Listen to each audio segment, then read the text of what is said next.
Hello everyone, 20 साल year तो guys हम एक्सप्लेन करेंगे थ्रोन ऑफ सील एपिसोड 116 के नावल को। तो गाइस अगर आपने हमारी किसी भी नावल की एक्सप्लेनेशन को मिस कर दिया तो एक बार चैनल के प्लेलिस्ट को चेकआउट जरूर करें। तो चलिए बिना किसी देरी के एपिसोड की स्टार्टिंग करते हैं।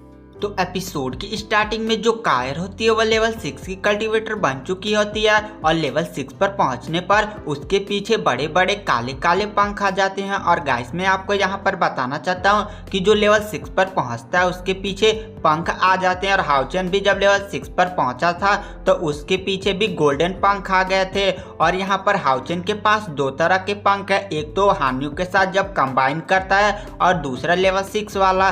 तो यहाँ पर हाउचन और गले मिलते हैं। उसके बाद सुबह हाउचन अपनी टीम के साथ टावर ऑफ इटर्निटी में जाता है और उसी लाल दानव को देखता है। तो वहां पर हाउचन अपनी टीम के साथ कहता है कि इस बार मैं और कायर इस दानव का सामना अकेले करेंगे। उसके बाद हाउचन और कायर उस डेमन से फाइट करने लगते हैं। लेकिन यहाँ पर सबसे शौक की बात यह होती है कि हाउचन और कायर मिलकर इस बार उस लाल दानव के सामने 5 मिनट तक टिक पाए थे, जिसे देखकर वहां पर हाउचन की पूरी टीम तो शौक के मारे पागल ही हो गए थे और उन्हें अपनी आंखों पर विश्वास नहीं हो रहा था कि हाउचन और कायर उस दानव के सामने 5 मिनट तक टिक पाए हैं। और यहाँ पर लिलिंग कहता है कि हम पहले जब हमने इस डीमन पर अटैक किया था तो इस डीमन ने एक ही अटैक में हम सारे लोगों को पीछे ढकेल दिया था। लेकिन अब देखो हाउचन और कायर मिलकर तो यहाँ पर इसके सामने 5 मिनट तक टिक गए। मुझे विश्वास है कि जो मायावी स्वर्ग के द्वार के लिए कंपटीशन होने वाला है उसमें हाउचन और कायर का सामना तो कोई कर ही नहीं पाएगा। और उस लाल दानव से फाइट करने के बाद यहाँ पर हाउचन के टीम के सारे लोग बैठकर कल्टीवेशन करते हैं। और थोड़े दिनों बाद हाउचन कहता है कि मायावी स्वर्ग द्वार के लिए कंपटीशन होने वाला है तो हमें अरीना के लिए पहुंचना होगा। इसके बाद वहाँ पर जो हाउचन की टीम के सारे लोग होते हैं वो अरीना के लिए नाइट टेम्पल पहुँच जाते हैं। और वो लोग एरिना में पहुंचकर देखते हैं कि बहुत सारी भीड़ लगी थी, क्योंकि इस कंपटीशन में जनरल ग्रेड, कमांडर ग्रेड और किंग ग्रेड के सारे डीमन हंट स्क्वाड आए हुए थे। और इसमें जो लेवल 6 का था वो सारे मेंबर पार्टिसिपेट कर रहे थे। और वहां पर वो लोग हाउचन की टीम को ही सबसे कमजोर समझ रहे थे, क्योंकि हाउचन की टीम में लगभग लेवल 5 के सारे लोग थे और उन्हें विश्वास नहीं हो रहा था कि एल्डर्स ने इन्हें चुना है मायावी स्वर्ग के द्वार के अंदर जाने के लिए। उसके बाद वहां पर रेफरी आता है और ये जो रेफरी होता है वह लेवल 8 का कल्टीवेटर होता है, क्योंकि लेवल 8 का कल्टीवेटर इसलिए बुलाया गया था कि आखिर यहाँ पर किसी डीमन हंट स्क्वाड के मेंबर को नुकसान न हो। तभी वहां पर एल्डर आकिन खड़े होते हैं और कहते हैं कि यहाँ पर ये मायावी स्वर्ग के द्वार के लिए जो कंपटीशन होने वाला है उसमें मैं यहाँ पर सख्त निर्देश देना चाहता हूँ कि कोई भी बंदा किसी दूसरे बंदे को काफी ज्यादा घायल नहीं करेगा और अपनी जान की बाजी लगाकर इस कंपटीशन को जीतने की कोशिश नहीं करेगा। अगर वो ऐसा करता है तो मुझसे बुरा कोई नहीं होगा।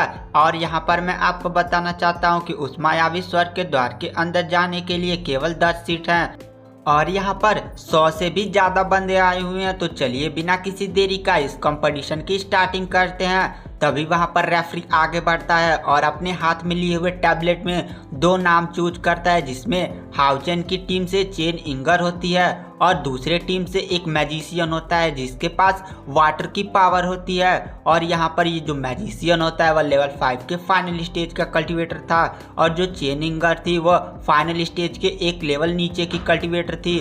और पूरी ऑडियंस में ये बातें होने लगती हैं कि चेन इंगर तो यह फाइट नहीं जीत पाएगी, क्योंकि जो उसका अपोनेंट है वह किंग ग्रेड से मेंबर से बिलोंग करता है और किंग ग्रेड वाले काफी ज्यादा अनुभवी होते हैं, वो लोग काफी ज्यादा फाइट लड़े होते हैं। और वहां पर जो चेन इंगर होती है वो एरिना में अपना छोटा सा नन्हा सा सुअर लेकर, जिसका नाम होता है मैगडल, वह लेकर पहुंच जाती है और उसका अपोनेंट भी आ जाता है। और उसका अपोनेंट जो होता है वह चेन इंगर के हाथ में एकदम छोटा सा क्यूट वाइट सा सुअर को देखकर कहता है कि यह बीस्ट कितना अजीब है, इसकी बॉडी से कोई स्पिरिचुअल एनर्जी भी नहीं निकल रहा होता है। तभी ऑडियंस में लोग बातें करने लगते हैं कि यह जरूरी उसका पेट होगा जिससे वह घर पर बैठकर खेलती होगी।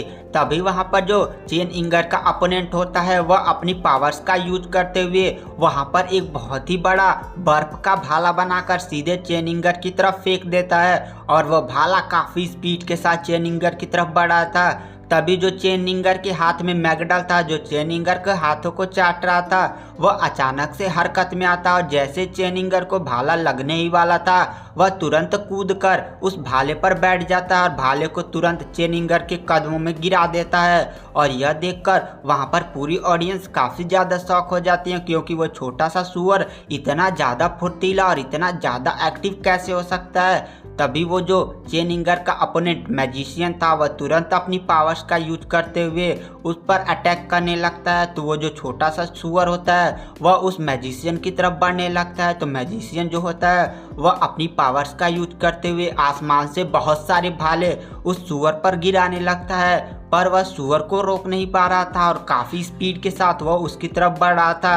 तभी वहां पर वो मैजिशियन जो होता है वो एक जहरीली सी स्माइल देता है और अपनी पावर्स का यूज करते हुए उस छोटे से सुअर को तुरंत चारों तरफ से एक बर्फ की दीवार में कैद कर देता है। और वह जोर जोर से हंसने लगता है और कहता है, चेनिंगर क्या तुम्हारा यही एक बीस्ट पार्टनर था? और तभी अचानक से उस बर्फ की दीवार में क्रैक पड़ने लगते हैं और अचानक से उसके अंदर से ब्लड थर्स्टी डीमन जो लेवल 7 के फाइनल स्टेज का कल्टीवेटर लग रहा था वो आता है और उस मैजिशियन को एक पंच मारता है। वो जो मैजिशियन होता है वो अचानक से डीमन यहाँ पे आ जाने के कारण वो काफ़ी ज़्यादा कंफ्यूज हो गया था और तुरंत अपने सामने एक वाटर शील्ड क्रिएट करता है। पर उस डीमन का अटैक इतना ज़्यादा पावरफुल था कि वो जो मैजिशियन होता है वह तुरंत एरिना पर जाकर गिरता है और वह तुरंत बेहोश हो जाता है। और अचानक से बैटलफील्ड में डीमंस के आ जाने के कारण पूरी ऑडियंस काफ़ी ज़्यादा घबराने लगती है, क्योंकि इस डीमन के अंदर से एक काफ़ी स्ट्रॉन्ग ऑरा निकल रहा था। तभी जो रेफरी होता है वह तुरंत एक पंच उस डीमन को दे मारता है और वो जो डीमन होता है वह तुरंत जाकर दीवार से टकराता है और बेहोश हो जाता है, क्योंकि जो रेफरी था वह लेवल 8 का कल्टीवेटर था, इसीलिए उसका अटैक वह डीमन सह नहीं पाता और तुरंत बेहोश हो जाता है। और तुरंत वो जो डीमन था वह एक सुअर में कन्वर्ट हो जाता है, जो और कोई नहीं बल्कि चेनिंगर का बीस्ट पार्टनर मैगडल था। तो गाइस, आखिर आप लोग सोच रहे होंगे कि आखिर ये सब हुआ क्या, तो मैं आपको यहाँ पर एक्सप्लेन करता हूँ। तो यहाँ पर जो चेनिंगर का बीस्ट पार्टनर मैगडल है उसके पास ऐसा पावर है कि वह किसी भी बीस्ट का रूप ले सकता है और किसी का दानव का भी। तो जो हाउचन के साथ उस दिन लेवल 7 के फाइनल स्टेज के डीमन से हाउचन फाइट कर रहा था, उसी को देखकर इस बीस्ट ने वहां पर टावर ऑफ इटर्निटी में काफ़ी ज़्यादा प्रैक्टिस किया था, जिसके कारण ये जो चेनिंगर का बीस्ट पार्टनर था वह तुरंत इसके हूबहू पूरी पावर्स की नकल उतार पा रहा था और एकदम वैसा ही लग रहा था। और अपने बीस्ट पार्टनर को घायल होता हुआ देखकर वहां पर जो चेनिंगर होती है वह तुरंत उसके पास जाती है और उसे अपने गोद में उठा लेती है और चिल्लाते हुए उस रेफरी से कहती है, तुम्हारी हिम्मत कैसे हुई मेरी बीस्ट पार्टनर को छूने की? तुम नहीं जानते क्या मेरे बीस्ट पार्टनर के पास रूप बदलने की शक्ति है? और वह उस रेफरी को काफ़ी ज़्यादा भला बुरा सुनाने लगती है और कहती है कि अगर इसे कुछ हुआ ना तो मैं तुम्हें देख लूँगी। और वहाँ पर वो रेफरी भी काफ़ी ज़्यादा कन्फ्यूज हो जाता है। तभी उसे रियलाइज होता है कि यह जो बीस्ट है वह रूप बदल सकता है और पूरी ऑडियंस भी इस बीस्ट की पावर देखकर काफ़ी ज़्यादा कंफ्यूज हो गई थी, क्योंकि वह बीस्ट जब रूप बदला था तो उसे ऐसा लग रहा था कि जैसे वहाँ पर डीमन ही आ गया हो। और वो रेफरी जो लेवल 8 का कल्टीवेटर था वो भी नहीं समझ पाया था कि आखिर यह बीस्ट इतना अजीब कैसे हो सकता है। और वहाँ पर जो एल्डर हाकिन होते हैं वह खड़े होते हैं और चेनिंगर को शांत कराते हुए कहते हैं कि चेनिंगर शांत हो जाओ, तुम्हारे बीस्ट को कुछ नहीं हुआ है, यह ज़्यादा खतरनाक अटैक नहीं था। और वह कहते हैं कि तुम इस फाइट की विजेता हुई। और वह उस रेफरी से कहते हैं कि माफ़ी मांगो चेनिंगर से। और वो जो रेफरी होता है वह माफ़ी मांगता है, क्योंकि जो चेनिंगर थी वो एल्डर सैंग सुई की पोती थी। उसके बाद यहाँ पर जो एल्डर हाकिन होते हैं वह सोचते हैं कि हाउचेन के साथ इसकी टीम की प्रतिभा भी एकदम राक्षसी होती जा रही है, आखिर ये लोग इतने ज़्यादा पावरफुल कैसे होते जा रहे हैं। तभी वहाँ पर कुछ फाइट और चलती है और उसके बाद यहाँ पर हाउचेन में से लिलिन की फाइट को बुलाया जाता है। और लिलिन जो होता है वह एकदम एक्शन में एकदम ओवर कॉन्फिडेंस के साथ फाइट के लिए आगे बढ़ता है। और लिलिन का जो अपोनेंट होता है वह एक लेवल 6 का फर्स्ट स्टेज का कल्टीवेटर था और उसके पास हवा की पावर थी और वह अपने हाथ में 2 बड़ी बड़ी कुल्हाड़ी लिए अरीना में आता है और लिलिन भी उसके सामने जाकर खड़ा हो जाता है। और तभी उसका जो अपोनेंट होता है वह लिलिन का मजाक उड़ाते हुए कहता है, अरे ये तो वही मैजिशियन है ना जिसके पास कोई अटैकिंग पावर नहीं है, और वह तुरंत ऐसा बोलकर हंसने लगता है। और इधर हमें दिखाया जाता है हाउचेन की तरफ, जिसके पास ली सिन आती है और कहती है कि हाउचेन, मुझे लिलिन की काफ़ी ज़्यादा टेंशन हो रही है और उसके पास तो कोई अटैकिंग पावर ही नहीं है। तो हाउचेन ली सिन की तरफ देखकर मुस्कुरा देता है और कहता है कि मैंने लिलिन से इस बारे में बात किया था। वह कह रहा था कि मुझे ली सिन को पाने के लिए यह सब मेहनत करनी ही पड़ेगी। और वहाँ पर जो ली सिन होती है बात सुनकर शर्मा जाती है।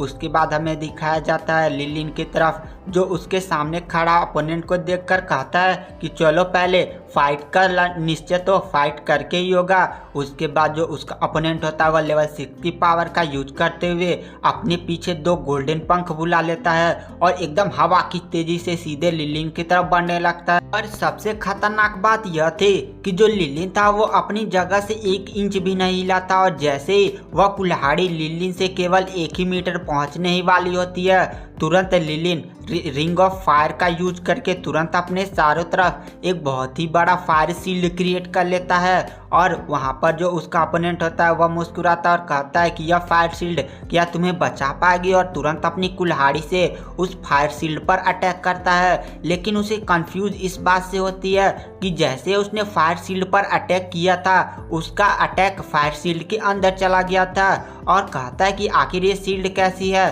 तभी जैसे ही लिलिन को अटैक लगने ही वाला था, तुरंत वहां पर एक खोपड़ी नियर आकृति बनती है और तुरंत उस खोपड़ी के मुंह से एक बहुत ही बड़ा आग का गोला निकलता है और सीधे ही उस कुल्हाड़ी वाले बंदे से टकराता है। और वह कुल्हाड़ी वाला बंदा इस अटैक से जाकर सीधे अरीना के गेट से टकराता है। तुरंत उसके मुंह से खून निकलने लगता है और इस अटैक को देखकर रेफरी तुरंत लिलिन को विजेता घोषित कर देता है। और पूरी ऑडियंस लिलिन की इस पावर को देखकर काफ़ी ज़्यादा शॉक में थी, और यहाँ पर ऑडियंस को यह विश्वास ही नहीं हो पा रहा था कि हाउचेन की टीम के लोग इतने ज़्यादा राक्षसी प्रतिभा वाले हैं। उसके बाद वहाँ पर जो लिलिन होता है एकदम ओवर कॉन्फिडेंस से नीचे अरीना से बाहर जाता है, और वह तुरंत ली सिन को हाउचेन की बगल में खड़ा हुआ देखकर मुस्कुरा जाता है और उसके पास जाकर कहता है कि मेरी वाइफ, तुम्हें मेरा अटैक कैसा लगा। तभी ली सिन कहती है, मेरी वाइफ, पर मैं तुम्हारी वाइफ कब हुई। तो वहाँ पर लिलिन कहता है, अरे हुई नहीं हो तो हो तो जाओगी। और इस बात को सुनकर वहाँ पर जो ली सिन होती है वह गुस्सा कर वहाँ से जाने लगती है। तभी जो लिलिन होता है उसके पैरों में गिर जाता है और कहता है, मुझे माफ़ कर दो, मैं तो मजाक कर रहा था, अब तुम मुझे माफ़ कर दो प्लीज़। तो वहाँ पर ली सिन जो होती है उसे माफ़ कर देती है। उसके बाद यहाँ पर ऐसे कुछ फाइट और चलती है, और यहाँ पर फिर से हाउचेन की टीम से एक नाम बुलाया जाता है जो और कोई नहीं बल्कि सीमा जियान होता है, और उसके सामने एक बंदे को बुलाया जाता है जो लेवल 6 का कल्टिवेटर होता है। और जो सीमा जियान होता है वह एकदम टकले को सहलाते हुए, शील्ड उल्ड पहने हुए और अपने हाथ में एक लोहे का गोला लिए हुए पहुंच जाता है। तो वहाँ जो रेफरी होता है वो इन दोनों को देखकर उन दोनों से पूछता है कि आप दोनों किस टेम्पल से बिलोंग करते हैं, आप लोग बताएंगे तो मैं आप लोगों के लिए फाइट की थोड़ा सा इंतजाम करवा दूंगा। तो वहाँ पर जो वो बंदा होता है सीमा जियान का अपोनेंट, वह कहता है मैं नाइट टेम्पल से बिलोंग करता हूँ। तब वहाँ पर रेफरी सीमा जियान की तरफ देखता है तो सीमा जियान कहता है मैं प्रिस्ट टेम्पल से बिलोंग करता हूँ। और सीमा जियान की इस बात को सुनकर वो जो रेफरी होता है वो अपनी नाक भोंक सिकोड़ने लगता है, और क्योंकि जो सीमा जियान था वो ग्लोरियस टायर का शील्ड पहने हुए, हाथ में बाला लिए हुए और अपने टकले को सहलाते हुए वो एक हालत में, कोई सी हालत में प्रिस्ट लग ही नहीं रहा था, वो तो वही वॉरियर लग रहा था। तब वहाँ पर जो रेफरी होता है वह कहता है सच में आप प्रिस्ट टेम्पल से ही हैं। तो सीमा जियान कहता है कोई शक है इसमें क्या। तो वहाँ पर जो रेफरी होता है वह सीमा जियान को देखकर कहता है तो अपने मंदिर का अपना प्रतीक चिन्ह दिखाइए। तो सीमा जियान होता है वह अपना प्रतीक चिन्ह निकाल कर उसे दिखाता है। तो गाइस आखिर सीमा जियान इस नाइट से जीत पाएगा या नहीं, ये तो सब आपको नेक्स्ट एपिसोड में ही पता चलेगा। Thank you, bye bye.